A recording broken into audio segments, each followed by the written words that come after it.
Yeah, but hello, everybody. How's it going? Dave, Christian, Matt. We are the Kniddle Brothers. Welcome to celebration. Bros Talking Soccer, episode 91. This is YouTube. We are all live together from Christian's basement, Christian's room. Yep, I do that every freaking week. I forget to mute it. Yeah, I don't. You guys, I just usually push through it, but that's usually why my intros are a little bit odd because I always forget to mute YouTube. And then it starts talking in the background. So it's always a little odd. Yeah, anyway. it will. Very true. So thank you for joining us. We're going to talk a little bit of soccer. Welcome to Bros Talking Soccer podcast episode 91. If you have any thoughts, comments, questions, anything else you want us to know, I have the chat feature up here in the background. So please feel free to interact with us as we go along here. We got a bunch of listener questions, and I need to catch a flight soon. So we're going to run through this a little bit on the quicker side. Does that sound good? Just the best. That sounds amazing. Oh my God, I'm going to talk a lot this week to make this a really long one. There you go. Awesome. Miss your flight. Yep. Thank you. Appreciate that. Okay. Getting down to brass tacks. What's going on, everyone? Welcome to Bros Talking Soccer podcast, episode 91. My name is Dave Kniddle. I'm here live with my two brothers, Christian and Matt, to discuss stories from around the soccer world. Christian, how are you doing today? Dave, I just couldn't be any better. That's fantastic. Yeah. That makes me happy to hear. I'm so glad you're happy to hear that. I mean, you're here, so how could I be better? Exactly. You won in foot golf yesterday. I mean, that's not any different than I expected. So, but you lost in baseball, and you handled that loss with extreme grace, and just you just did very, very well. Thank you. Yeah, I appreciate that. That's good. Matt, how are you doing today? Doing great, Dave. I thought I would be struggling a little bit more from last night's celebration of Dave's 30th birthday. Yes. We drank quite some bit. Yes, yeah. I am probably hurting. Yeah, I'm hurting probably a little bit more than you guys. I'm a little bit sleepy, jet lagged, and all of that. And I fly to England in a couple hours. So looking forward to that. Very excited, but I need to sleep on the plane. Across the pond. Yeah, across the pond. Yeah. Okay. Christian, do you have a trivia question for us this week? I do. Actually. Okay. I have two. I don't know which one we want to use, but I'm gonna do this one. It's gonna be tough. So okay. I hope you guys are ready. I was born ready. Okay. So Zlatan, it's gonna be related to him because he scored his 500th goal. Yeah, we'll talk about that later. Yeah. Can you guys name the 9 teams he's played for in order? Yeah. By amount of goals he scored? What do you mean? Wait, what? In the order that he's played? Or? No. That's different. How many goals he scored? Okay. Well, that'll be fun. Well, I don't know. It'll be interesting because get close. Yeah. Okay. That's a good question. So we will think on that, and we will give our guesses at the end of the podcast. You'll play along as well at home, and it'll just be a fantastic time. Before we went live, I forgot to say who's going when and where. So who wants to go first? Christian, Matt, do you want to talk first? Matt wants to talk first. I have a game later. You're going to England, and Matt's probably just going to watch the Eagles game somewhere. Okay. That's not what he was asking. He meant in order of the podcast. I knew exactly very helpful. I knew exactly what he meant. Yeah, and that's fantastic. Matt's going to go first real quick. He's got a quick topic he wants to address. Matt, over to you. Okay. Hi. Welcome to Matt's time here on this podcast. The only topic I really wanted to talk about was FIFA 19's coming out. I guess like a week and a half from now, the 28th, or unless you have early access or whatever, or EA access. Little quick plug there. If they want to, slide us some money for advertising. But then it comes out on the 20th. But they released like their top 100 players or whatever, and the only one I really wanted to talk about was Raphael Varane, the Real Madrid French center back, who is the 68th highest player on this list, and there's I want to say like 9 center backs ahead of him or something like that. Dave, I know how you feel about Varane. How do you feel about this? It doesn't make any sense to me. I was talking on the podcast recently, like I think he's a legit contender for the Ballon d'Or. There's no way he's ever going to win it because only strikers win it. And Messi deservedly is the best player in the world. But he is, in my personal opinion, the best center back in the world. And at the very least, top 3. He is so good for Real Madrid, and he's so subtle in the way that he plays. I think it almost gets overlooked because he's not doing these ridiculous feats of, last ditch tackles, because he's always in the proper position. He's so big, he's so strong, and he's so fast that he can just get to the right position, and he just makes the game look so easy. So for me, I can't wrap my head around how he is not a higher rate. I can't believe he's not in the 90s. Like for me, I just can't wrap my head around that. And for him to be an 86 and the 68th best player is just ridiculous for me. So that's where I stand on that one. Christian, All right. So I'm looking at some of the other center backs that are rated up there, and they are obviously world class as well. I think Varane may be the best center back in the world right now. I can't really flat out say that. I know Dave does flat out say that. Yeah. But I think there are other people out there who are just as good, maybe better than him still right now. He plays in a system that is best for him, and he looks great. He does. He's freaking amazing at playing center back. But I still think Diego Godin is the best center back in the world. Okay. I know he's rated a 90 in this one. Ramos is still rated the best, and I don't understand that. I just don't rate him as the best center back in the world. I think Varane is better on the same team, so that's a little bit surprising. And like Chiellini, I feel like he's old. He's still a good center back, but I'm shocked he's still at 89. I think Thiago Silva still an 88. Yeah, he's 32. Vertonghen has no business being an 87. I think he's a good center back, but no reason at all. Yeah. I can't think of anyone other than maybe Alderweireld that's actually better than Van Dijk as center back in the Premier League right now. So it just surprised me the way that they rated some of the center backs. Okay. Yeah. All right. Yeah. I thought you got confused on who we were talking about, but you were just mentioning Van Dijk. Yeah, Van Dijk actually is another good shout for somebody to be up there. Hummels, I think, I could see him. He's like an 89. Yeah. No. But I'm saying, like, I could put Varane in that same class, but for him to be lower than some of the players Christian just talked about, I just can't understand it. Yeah, I mean, I agree with you guys. I want to compare like Varane, like a couple of years ago when Company was probably in his prime. He just glided across the field and he just made things look easy. And just because how fast Varane is, I think it just gets overlooked because like there's like clips of like when they played Dortmund a couple of years ago, and he's literally running stride for stride with the Aubameyang and like winning to get to the ball. And just like people, you don't understand like how many center backs can do that. And I think it just gets overlooked. Yeah, absolutely. All right, well. Thanks for joining me on Matt's time here. Let's go over to Christian before we take a break here. Christian, over to you for Christian's Corner. All right, welcome to Christian's Corner. Little spin-off of Matt's time here this week. It's a little joint venture here. This is a little I only had one topic I really wanted to discuss this week. I was a little bit lazy and didn't really look at much news this week, so I'm just going to throw that out there and be honest. Okay. I saw that Chievo Verona, I think that's how you pronounce it, in Italy. Sounds great. Was docked 3 points. The reason why is, in quotes here, false accounting. As an accountant, I'm shocked and appalled that this could happen. But I really just, I don't understand how this stuff can happen at the top level of sports. You know that you're being scrutinized, you're being watched, and everything's being audited. How does this fall through the cracks? There's internal audits. And I know this is probably really technical stuff. Yeah. Technical stuff. But as somebody who works for PayPal, which I'm wearing the shirt for all you not watching, I know how many different levels of checks like that go into daily procedures, month-end procedures, year-end procedures. How does it slip through?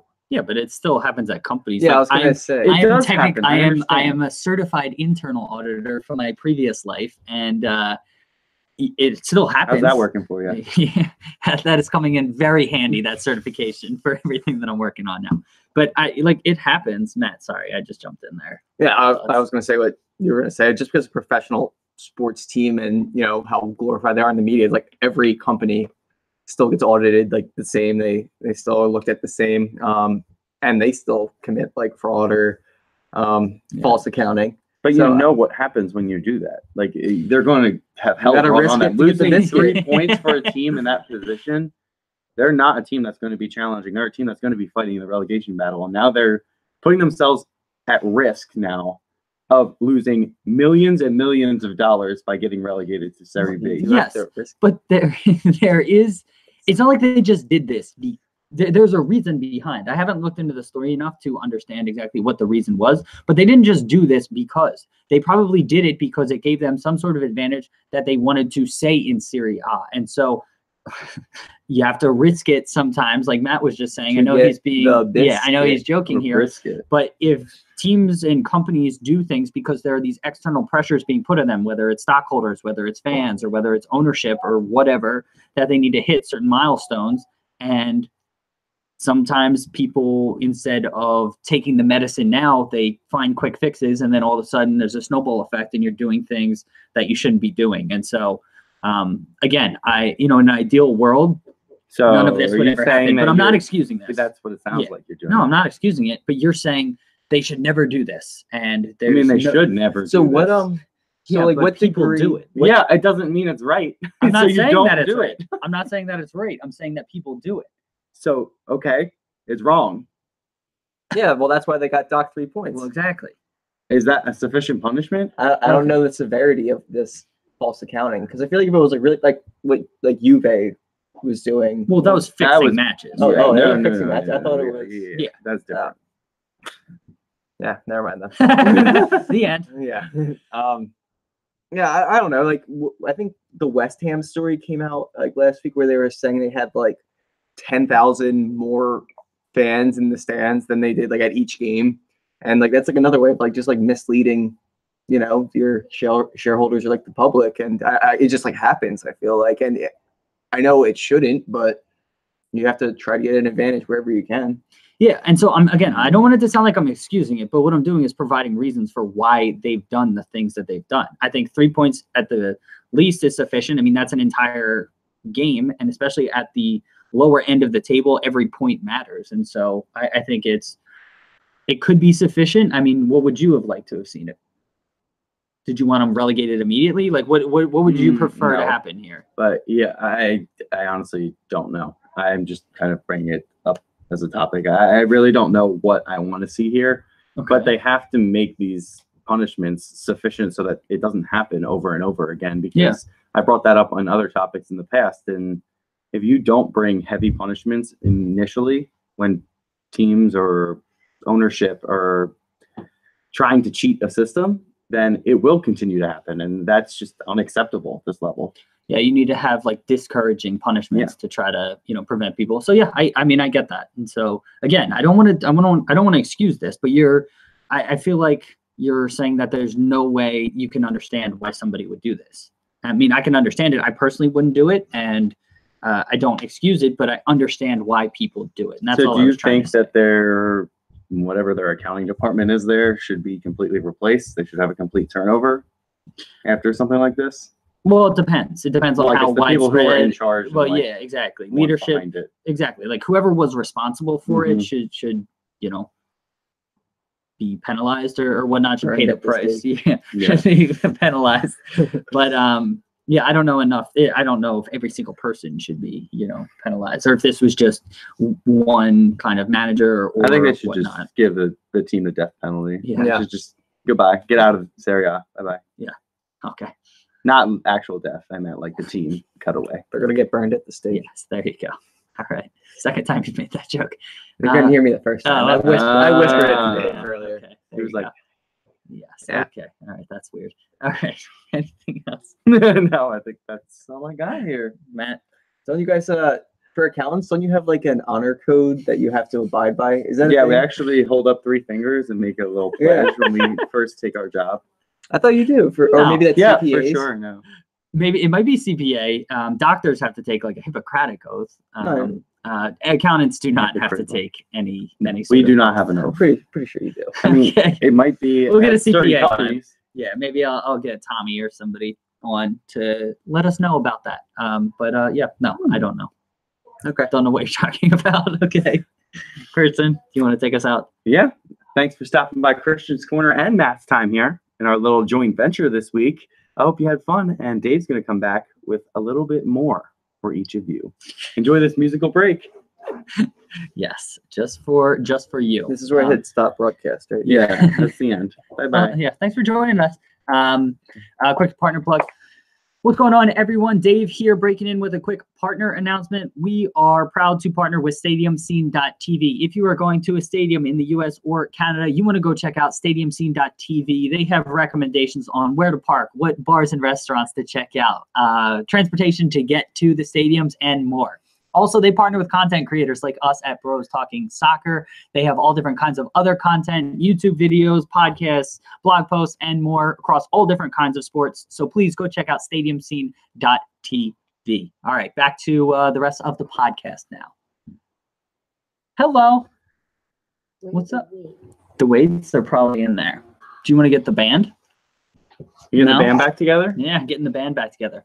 I'm headed to Wales later. Oh, hey, and, Kristen. Yes. I see you in the background. Kristen's- Oh, no, really? No, you're not. This is the hottest the No, basement I has was like being, ever been. it's like what I usually am doing. It's a little weird. So- Yeah. Usually I have headphones in and you can't hear.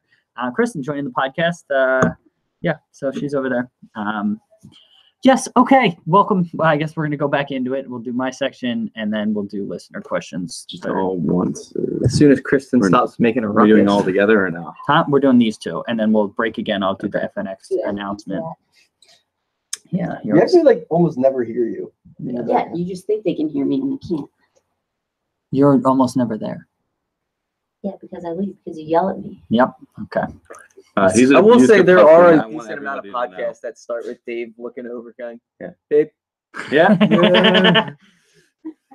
Yeah, it happens. Welcome back, everyone. Time for Dave's.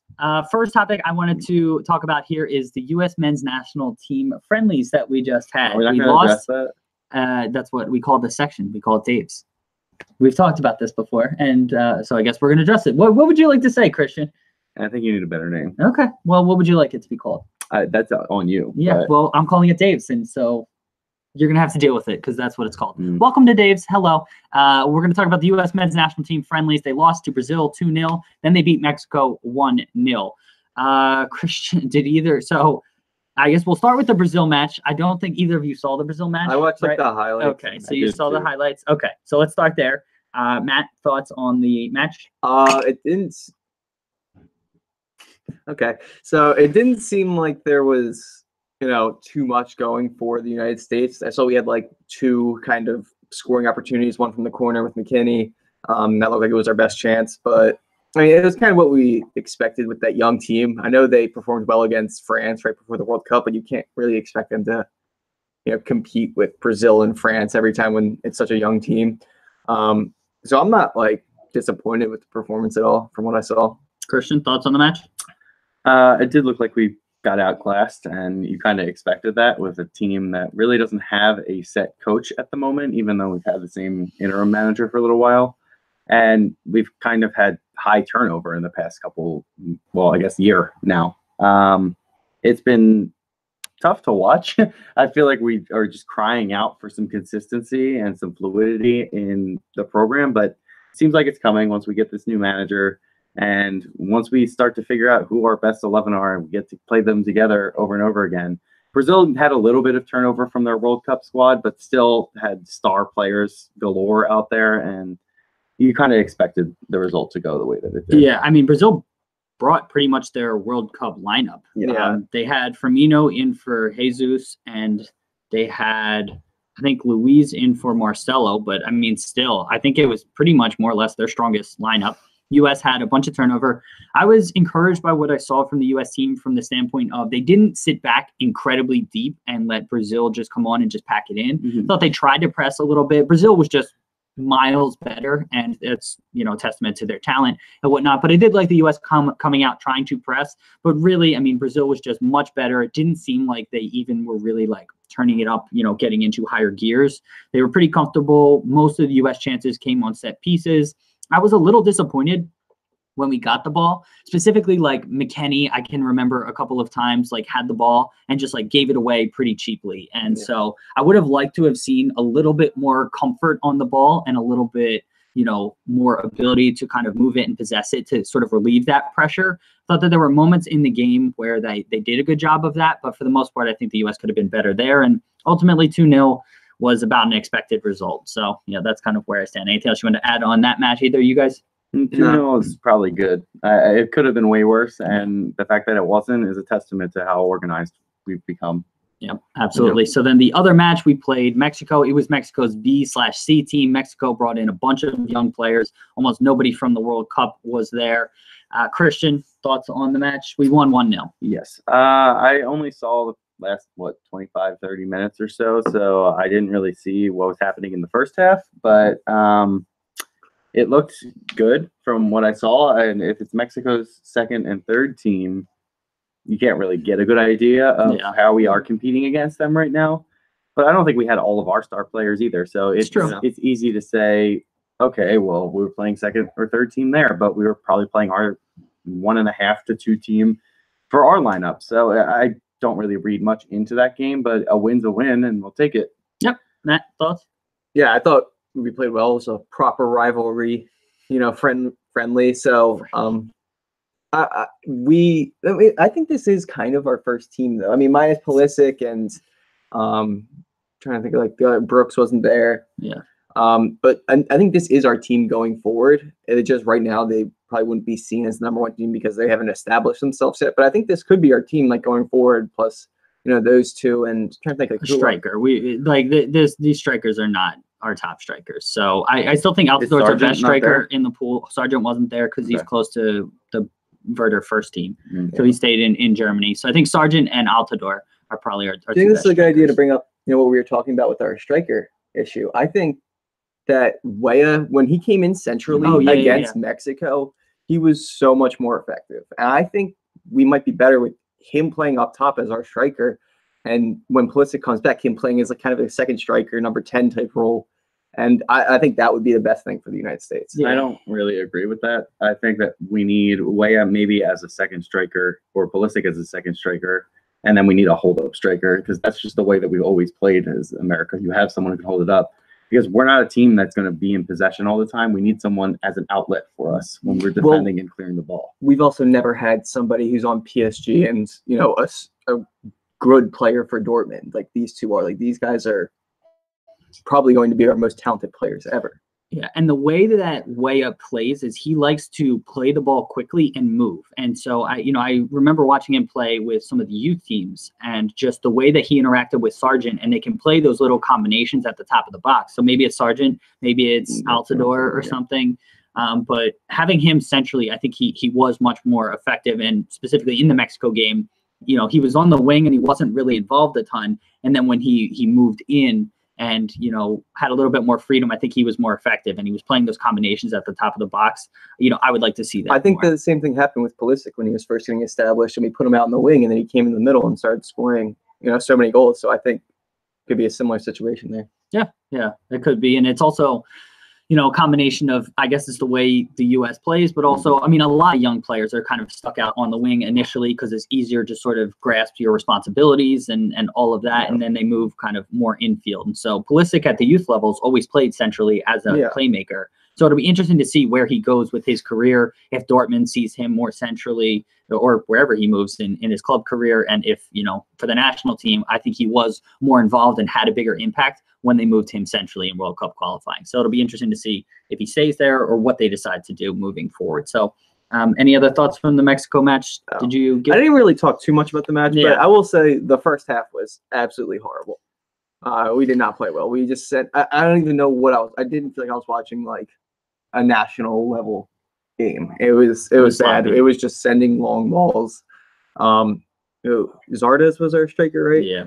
He was having a tough time just winning anything or bringing it down. So in the first half, he had an all right second half, but it didn't look good in the first half. Yeah, no, I'm ready to move on from him. And I agree with a lot of what Christian said. I don't know too much you can take away from it. It was a proper rivalry match, or Matt, I can't remember what you said it, but it's always good to beat your rival. And, again, it wasn't Mexico's strongest team. It wasn't even the U.S.'s strongest team. But anytime you go out and get a win, it's important. And again, it's good to take away moments from that game. If, I think Miazga has looked really, really good recently.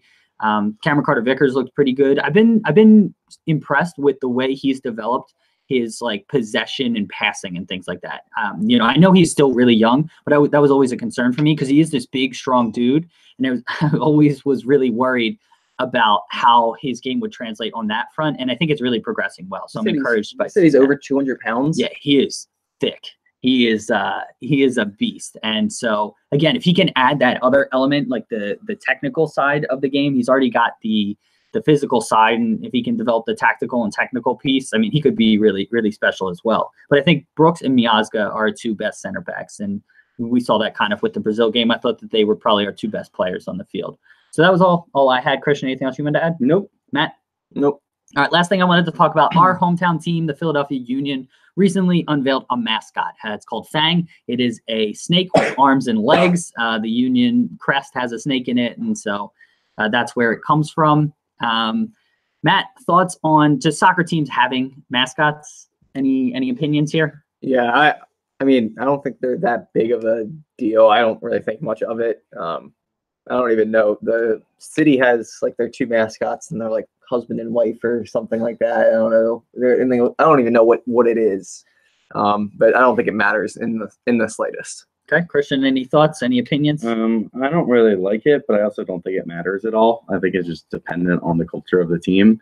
Like I for some reason think of Watford's like bee Hornet, all the time. Harry the Hornet. Like when I think of mascots, and I know United has the devil and Liverpool has that red blob thing. I don't even know what it is. Liverpool has a mascot? I think it maybe I didn't even know that. Leverbird actually, but it like looks like a blob of red. It's weird. It doesn't look right. But Phang specifically, I don't know. I know we've discussed it a lot. Doesn't really look like a snake. He looks like a dragon. And for all of those gamers out there from the 90s, you'll probably remember Spyro the Dragon, and he looks identical. It's freaky. I actually thought it was. Yeah, I know. So did I. You're when I like, what first is saw that? it. That's Spyro. It's pretty crazy, and I don't love that we added that. I think it backfired as well in Did game we number have a 1 with the mascot? mascot, Did we because have a we looked mascot? No, the worst this we is- did all year and the worst we did in a long time. Yes, and that had absolutely nothing to do with the mascot. No, the mascot was clearly involved. Dude, I wanted it. why I want it. do you need the coasters? I just want it. Okay.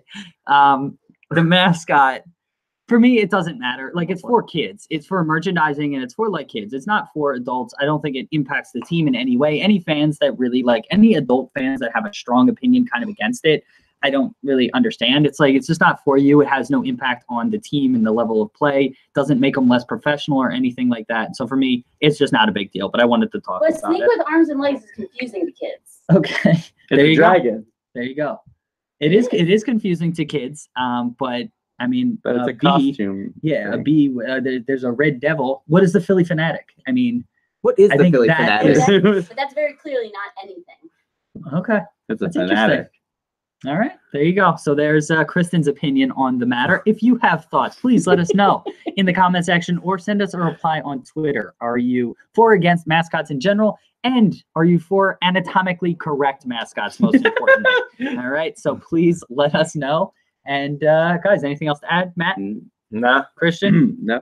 Okay, you're going to hear a little bit God damn it. You're going to hear a little bit more music, and then we will be back with our listener question section. Talk to you soon. Filling appropriation. God damn Oop, we said it again. Lord's name in vain. You're You'll have going a special place. to to go. hell with the Red Devils. it. Wanted to give a quick plug for our other partner, FNX.network. FNX.network is a website that you can visit. It has stories, podcasts, and all kinds of other content. It has content about sports, entertainment, video games, lifestyle, tech, and more. I wonder if they have anything about Spyro. So Spyro? Spyro. Damn it. I knew I was going to get that wrong. Spyro. So yeah, they have Well, all they're different. regenerating Spyro, so they will have. There you go. They'll probably have an article about that. But they have all kinds of awesome content, including our stuff. So go check out fnx.network, please. And yeah, we'll be back soon. FNX.network, please. That is the title of the network. Please. Please. Okay. Please. Jesus Christ, that was rough. That was not a good read. Okay. I've now used the Lord's name in vain in a couple different ways on this. That is always good to do on a Sunday, on God's day. Welcome back, everyone, to our third and final section, listener questions. We got a bunch here. Thank you, everyone who sent in questions. If you want to send in questions, please follow us on Twitter at PTSoccerPod and send us your questions there, or you can email us, bros.talking.soccer@gmail.com. First question comes from @officialhernandez. The short joke in the U.S. versus Mexico game, he wanted us to talk about that. So we kind of glossed over this. We didn't really address it. There was an incident in the U.S. versus Mexico match in the second half where Miazga and Lionez, is that how you pronounce the guy's name? He's an 18-year-old tricky Mexican winger. He's 5 feet 5 inches tall. Miazga is about 6'3", 6'4". And they had some sort of situation. Miazga took the ball off him. Lainez or Lainez, however you pronounce his name, kicked at Miazga, fouled him, and then they had like a coming together. They bumped chests, and Miazga basically made a short joke, and so he acted. He said, "You're like this tall." Anyone's watching on YouTube, I'm showing what he did, and then he like looked with his eyes and like acted like he couldn't see him because he was so short. I know people on Twitter, show short. I know people on Twitter were trying to make this about like the U.S. doesn't value short players and all of that. Like, So, Christian, your thoughts on if this is any sort of indictment on U.S. soccer, or if you have any other thoughts here? What? People do this to Messi, like they did all the time, and then Messi would just ruin their lives after they did it. But it was like this happens all the time in sports, and soccer specifically, because defenders are usually giants and strikers, and then wingers and center mids typically, attacking center mids are usually shorter, and like you just try and get under the other player's skin all the time. So big players typically do that, and they just like pretend like, oh, I don't see you. Where are you talking from? Or they'll like look down on you when they bump chests. And I don't think it's really that big of a deal. It has nothing to do with U.S. soccer. This happens everywhere in the world. Yeah. Okay, Matt, thoughts? Yeah, I agree with Christian. I think that's something to do with U.S. soccer. Just he's bigger than people. I don't know, when you're bigger than someone, it must feel pretty good if you're that big, and just looking down on someone like and getting in his face. It's like, what are you gonna do? Like, obviously, I don't know that game. Obviously, if you're that much bigger, like you can do it. And I think it's more for the fans, getting them hyped up and kind of act like big man on campus and on national TV. For Miazga, I don't think it's like anything bad or anything that represents the United States. Like Ibra all the time is like disrespecting people because he's 6'5" and black belt and taekwondo. Until Gucci and Yewu shows up. Yeah, read Zlatan's book. Shit goes down. Yeah. They got to a fight at AC Milan training. and Yewu broke Ibra's rib. Yeah, he had to play through it. But I don't think this has anything to do with Ibra. United States. We went on a weird avenue there, but yeah, I'm in agreement with you guys. This has nothing to do with U.S. soccer. It's just like guys talking smack, and so I think people are trying to reach and make fun of it. On this same topic, we had a question from @WorldHotspur. That's Will. Any Tottenham fan should go to worldhotspur.com and check his stuff out. He said, to add to that, what do you think he said to Miazga beforehand? I don't think if I was him, I would be talking trash to any of the USMNT center backs. Brooks, Carter, Vickers are pretty intimidating as well. So do you guys have any thoughts on the Mexican player, going at Miazga? Matt? I don't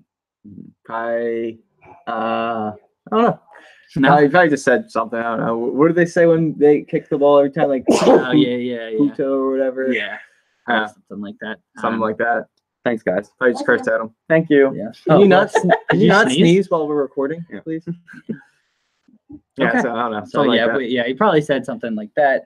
Matt or Christian, whatever your name is over there. What do I think he said? I don't really know what this question means. Well, no, just like, do you think it was smart of the Mexican winger to rile Miazga up? Do you have any thoughts there? I don't think there's no, I have no problem with it. I think it happens all the time, like I said before, and you're just trying to get under the skin of somebody else. Okay. Yeah, I think he was just looking for trying to be a little big man. Yeah, I think he was got a Napoleon complex. Yes, he was trying to look for maybe what was the Mexican player's motivation in any of this. And so, rivalry match, I think, the blood gets flowing and, you do things or you say things that, you wouldn't at other times. So I know that game. Next question comes from @Steven C. Brandt. Why is Providence City awesome? So Providence City, for those who don't know, is I think they're an NPSL team. They're a minor league team in the United States of America in Providence, Rhode Island. And they do a lot of really awesome things from a branding perspective. And they remind me a lot of FC St. Pauli in the Bundesliga. They're in the second Bundesliga right now, but they're a team. Zweite Bundesliga. Based in Hamburg, and they have a similar logo with skull and crossbones, and they just do a lot of really awesome sort of branding stuff. They're pretty active on social media and all of that. So I don't think either of you guys had really heard about them before, but I don't know. Any thoughts on either Providence City in general or maybe minor league soccer in America? Christian, we can go to you first since I went to Matt first last time. I think it's cool. I know that they had what was the boat name? in San Diego. Oh yeah, McBoatface. Yeah, or whatever. that's what it was. Footy McFootface Yeah. is what they tried to rebrand it. So I mean, it's just funny and it gets people paying attention. So you have to go down different, clever, creative ways to brand you're talking yourself about- when you're in a lower division. And Providence seems to be doing a great job at it. They're getting media attention, social media attention, probably not really. Still media. Right? I mean, it is media. Media is media. I mean, it is. It has media in the title. So There you go. There you go. I think it's really unique and it's really cool what they're doing. And I know my team, we're pretty active on Facebook and we're getting following. So, you know, you got to do what you got to do. And it's cool. I like their logo. For Colonial? Yeah. Oh, that's cool. Yeah. Christian plays on a men's league team. Colonial Soccer Club. There you go. Shouting them There out. you go. Matt, thoughts on Providence City? Yeah, I completely agree with Christian. You know, especially for lower league teams, you know, trying to get the exposure, get people to, you know, care about you. I feel like social media is a good platform to kind of showcase, you know, your club culture. And I think they've done a good job at that because maybe they won't get, you know, the ESPN articles or things like that. So this is their opportunity to do that. I saw they responded to the tweet that the listener question put it. So it's awesome. Like they're still engaging with fans and they have a cool crest and things like that. So yeah. And the thing that I like about it is kind of, Christian, you were touching on, a lot of times minor league teams can get really gimmicky as a way to draw fans in, and that can be their shtick. Like Providence City sort of goes the other way, and they're pretty raw, they're pretty authentic, and they stick to kind of that European sort of soccer culture, and they kind of really kind of lean into that. And I really like that aspect of it. And so that's pretty cool that they're trying to go that route rather than like trying to Americanize things or, you know, I don't know, do something. New England. Oh man, that was a good pun. Yeah. Next question comes from @SoccerNoobUSA. He's had a couple of really good questions recently, and this is something that is going to be pretty interesting. What happens to a player's pay when the club he's on is relegated or promoted? Is the contract null and void? Are there typically built-in clauses for pay cut or increases? No change at all? Does the player remain under contract, but the club is required to renegotiate? So he's kind of new to soccer and he doesn't really understand this. So Matt, I'll go to you first. Do you have any thoughts here? Well, I think like it depends where in the world you are and you know how your contract's set up. So it can be like a whole different bunch of things. Like this summer, Shaqiri, like his contract at Stoke when they got relegated, what was his release clause? Like 12 million. Pounds, yeah. He was allowed to leave the club for 12 million pounds, even though if he was, you know, just part of like the open transfer market, he would be what, like at least probably 40. Yeah, in this market. This market, yeah. So things are built into the players' contracts, especially with players who are, you know, star quality. They have certain things to make sure they aren't in a lower league and continually playing at, you know, the highest level. Christian, thoughts here? Yeah, I know that they're built into the contracts. I know that's why you have representation. And when you go into contract negotiations, We're all a little tired. So we're stumbling over when words. you first sign for a club, you write in that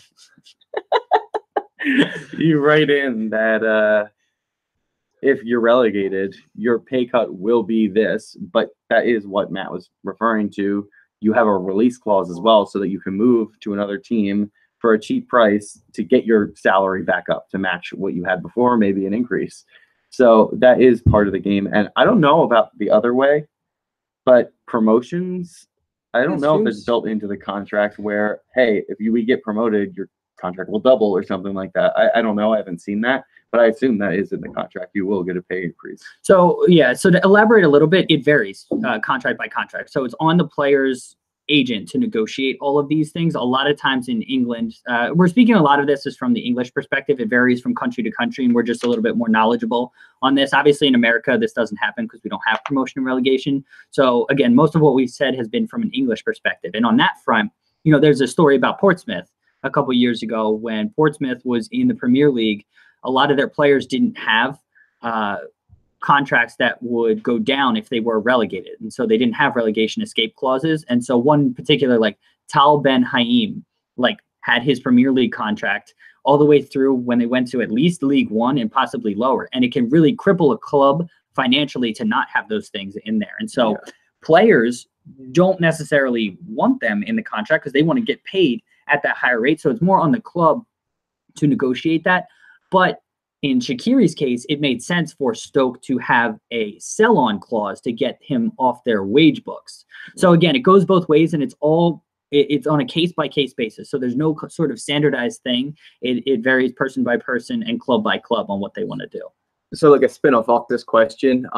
So for America, you know how the Union and Bethlehem Steel are, affiliated. Yeah. So when a player goes from Bethlehem to Philadelphia, is it like the same contract, or they have to renegotiate every time they go up and back? It depends. So in MLS, you have 20 what are called on-budget players. And so those 20 players are basically your first-team roster. Then you have up to 10 players that can be off-budget roster. And so those are a combination of what are called like supplemental players. They can be homegrown players, and they can be Generation Adidas players. There's all kinds of different roster rules in MLS. And so some of those players, your first team has to be like with the Union. Any of the supplemental players can sort of bounce back and forth between the players. But if a player has a USL contract with Bethlehem, they cannot play for the Union. You can go the other way. So if you have an MLS contract, you can play in the USL as an affiliate, but you have to have an MLS contract to play with the Union. There are slight exceptions to, I think it's maybe the US Open Cup, and you can sign like 3-day contracts in case there's like an injury or an emergency or something like that. But again, there's only, I think you can only sign maybe 1 or 2 of those per year. So you're not stringing a player along too. So it kind of protects the player. So yeah, that's kind of how it works from that perspective. So that's like a 10-day contract. Exactly. Okay. Yeah, you can't just keep signing 10-day contracts because it's not really fair to the player. They have no long-term stability, in those situations. Yeah. Christian, anything else you wanted to add here? Nope. Matt, you good? Yep. All right, last thing. We had a question from @Wide9Eagles. This is my friend Scott from high school. Hello, Scott. Thank you for the question. Would love to hear your thoughts on the Zlatan goal. So Zlatan, for those who don't know, scored his 500th goal in his career, and he did it in the most Zlatan fashion. There was a long ball played over the top. He's running backwards and sort of like back heel / side foot, like flick off the post, off the inside of the post into the net. Ripped it too. Just the most ridiculous goal. And that's how he scored his 500th goal. Christian, thoughts on this goal from Zlatan? It is the perfect way to seal 500. Yeah. He became the 3rd active player to score 500 or more goals, up there with Messi and Ronaldo, just FYI. And it was just brilliant, as you'd expect from him. Matt, thoughts? Yeah, I think he did it in the most Ibra way possible. That's how you expect him to score milestone goals. So it was awesome, but it's not something new to him. Yeah. Yep. And so real quick, thank you, Connor, on YouTube for the comment. I believe you're a Southampton fan, which may explain why your comment here. But Ben Haim, I know we were talking about him in our previous question. He nearly put Portsmouth out of business. And so, they can really, if players don't have relegation escape clauses in their contract, they can really cripple clubs financially. And so it's in kind of, it's not necessarily in both parties' best interest to move on, because Ben Haim, he got paid for being, going down the pyramid and whatnot. But the clubs, really don't want that. So with that, I think that brings us to the end of the podcast. Thank you for tuning in and listening. Real quick, can you please go check out some of my other projects? I wanted to give a couple quick plugs here. I'm the founder of FanFutsal, which is a simplified fantasy soccer website, FanFutsal.com. You can play 5 major European leagues, as well as MLS and Liga MX. We have you select teams instead of players, and we simplify the fantasy scoring, so it's super easy to play fantasy soccer. Also, please check out the Soccer Tavern. That is a YouTube channel that I have where I have videos about the history, culture, and philosophy of the beautiful game. Just made a video about Inverness Caledonian Thistle Football Club, which is a 2nd division Scottish club, and going to be making a bunch of videos for the Bundesliga. I already have all the Premier League club history videos. I have terminology videos on why it's called a nutmeg or why it's called a pitch and whatnot. And again, all of that is over on the Soccer Tavern YouTube channel. We have it linked in the video description and podcast show notes. I have about 65 or so videos at this point. Christian, you want to recap our trivia question? We'll do our best to give our guesses. Yep, Zlatan just scored his 500th goal, as we've highlighted multiple times in this podcast. So he has played for 9 clubs. Can you list those 9 clubs in the order of how many goals he scored from them? Okay. Okay. Do you want to go first? So well, let's tag team it, because it's top to bottom. Yeah, let's tag team. Okay. Bottom to top, or top to bottom? Top to bottom. Top to bottom. So most first. So I'm gonna say, oh yeah, okay, PSG. That's actually probably a pretty good call. Yeah. So PSG 1, I'm gonna say Ajax too, because he was No, there no, for no. He didn't score at all at Ajax. really. Okay, He didn't score for like a while. okay. So Ajax, I would Malmo. put Ajax maybe last. Okay. Ajax or Malmo last. Okay. So then Inter. He was at Inter for what? 3 years. Yeah, and he did really well there. Okay. Inter. Okay, Barca. I think he scored. I knew he was the third highest scorer, but he only played 1 year there. Okay.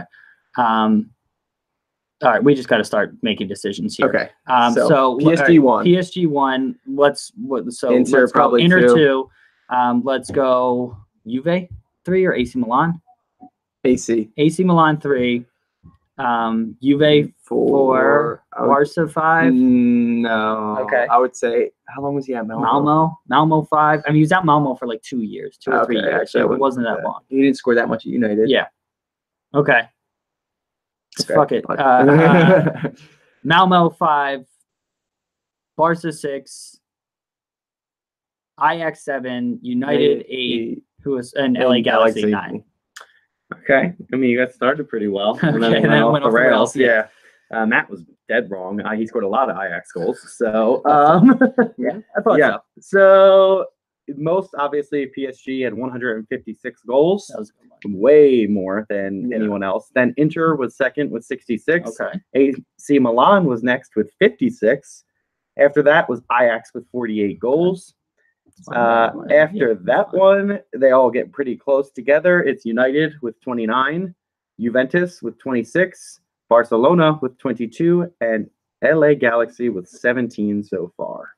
All right. So good question. I mean, he's had a fantastic career. He's quite the entertainer and all of that. And so, congrats to him. And that was a good trivia question. Right on topic there, Christian. So great job. That's what I'm here to do. Thank you. He's brought up a lot this podcast. He was. Yeah. Well, Could be the Zlatan show. yes, it is. Okay. So thank you all for being here with us. We appreciate it. Please consider leaving us a review on iTunes or whatever podcasting platform you listen to us on. We're up to like 12 reviews on iTunes. Really appreciate all of that. It really, really helps us out. If you want to get in contact with us, our Twitter handle's @BTSoccerPod. Our email is bros.talking.soccer@gmail.com. We also have a website, brostalkingsoccerpodcast.com. You can read about us, check out past episodes. And if you want to support the show, if you're buying anything on Amazon, please click to our store page and click the link in there that connects you to Amazon. Anything you buy on there, no additional cost to you. We get a very small percentage of that. It helps us cover, the cost of producing the show and all that. And again, it just would really help us out. So please, if you're buying anything on Amazon, please consider taking a couple additional steps and supporting us. We'd really appreciate it. Christian, thank you for having us here in your bedroom. We appreciate you being here. Thank you so much for stopping by. And I hope you guys have safe travels back to school and England and then back to Cali. Thank you very much, Matt. Thanks for being here. Thanks for having me on your podcast, Dave. All right. I appreciate you being a guest on the podcast. All right, guys, listeners, thank you. Kristen, thank you for being here. I love you. I know you work here. Thank you for chiming in. Yeah, I liked it. Great contribution. Yes, you got to do that more.